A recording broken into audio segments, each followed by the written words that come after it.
ধর্মমন্ত্রী আফম খালেদ হোসাইন হাফিজাউল্লাহ ওনার মাধ্যমে এই বইটি রিভিউ করতে হবে। আসসালামু আলাইকুম প্রিয় দর্শক, আমরা আশ্চর্য হয়ে যাই স্বৈরাচার সরকার পতনের পরও অন্তর্বর্তীকালীন সরকারের আমলে এসব পাঠ্যপুস্তক বই সংস্কারের দাবিতে আলেম ওলামারা রাজপথে আসতে হবে বা আন্দোলন করতে হবে, কথা বলতে হবে।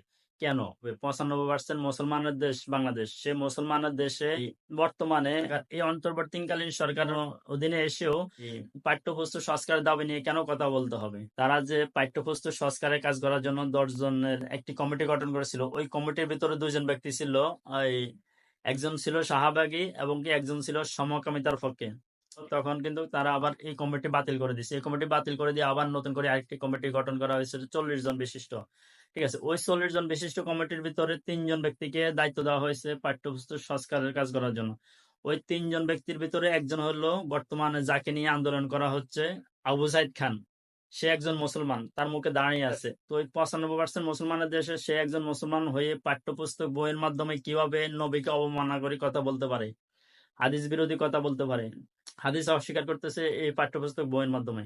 এবং কি সে এমন কিছু লেখা লিখতেছে যেগুলো আমরা মুসলমানের যে সন্তানেরা পড়ালেখা করার পরে কি শিখবে এখান থেকে?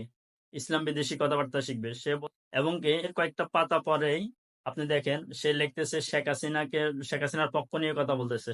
অতীতে অনেকবার আন্দোলন করা হয়েছে, কথাবার্তা বলা হয়েছে, সিলেবাস সংস্কার করতে হবে, সিলেবাস বাতিল করতে হবে বা পাঠ্যপুস্তক সংস্কার করতে হবে। বারবার বারবার এই আন্দোলনগুলো কেন করা হবে? অতীতে যা স্বৈরাচার সরকার ছিল, সেই স্বৈরাচার সরকার তো এখন আর নাই।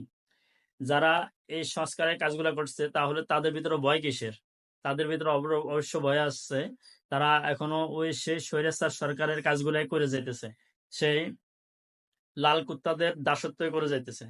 কেননা না হয় সে এই সময় এসেও কেন পাঠ্যপুস্তক বইয়ের মাধ্যমে নবী বিদ্বেষী কথাবার্তা বলবে, ইসলাম বিদ্বেষী কথাবার্তা লিখবে এবং কি নবীর হাদিস অবমাননা করবে? সে একজন মুসলমান হয়ে এই যে রেজাউল করিম আবরা হাফিজাউল্লাহ যে বলছিল 2013 সালে যে শাহবাগে এই একজন ব্লগার, তার মাধ্যমে আর এই যে বর্তমান যে পাঠ্যপুস্তকের সংস্কারের কাজ করছিল আবু সাইদ খান, এই দুজনের মধ্যে কোনো পার্থক্য নাই, দুজনের সমান। কেন দুজনের সমান বলছে? কারণ একজন মুসলমান হয়ে নবীর বিরুদ্ধে কথা বলা কি, তার ইমানের পাওয়ার কতটুকু থাকে?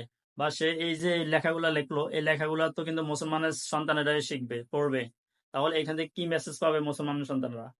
এই জন্য বর্তমান এই সময়ে এসেও আলেম ওলামারা রাজপথে আন্দোলন করতে হবে পাঠ্যপুস্তক নিয়ে। বিষয়টা মানা যায় না। তো মুফতি রেজাউল করিম আবরার হাফিজাউল্লাহ যে 3টি দাবি উত্থাপন করেছেন এখানে, প্রথম দাবি হলো একে অপসারণ করতে হবে। দ্বিতীয় দাবি হলো একে যারা নিয়োগ দিয়েছে তাদের বিচার করতে হবে, তাদের আইনের আওতা নিয়ে আসতে হবে। তৃতীয় দাবি হলো এই বইটি ছাপানোর আগে রিভিউ করতে হবে এবং কি রিভিউ কারে দিয়ে করাতে হবে তাও হযরত বলে দিছে।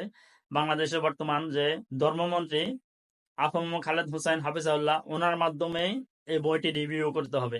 এই দাবিটিও জানিয়ে দিয়েছেন। কার মাধ্যমে রিভিউ করবেন তিনি এটাও বলে দিয়েছেন।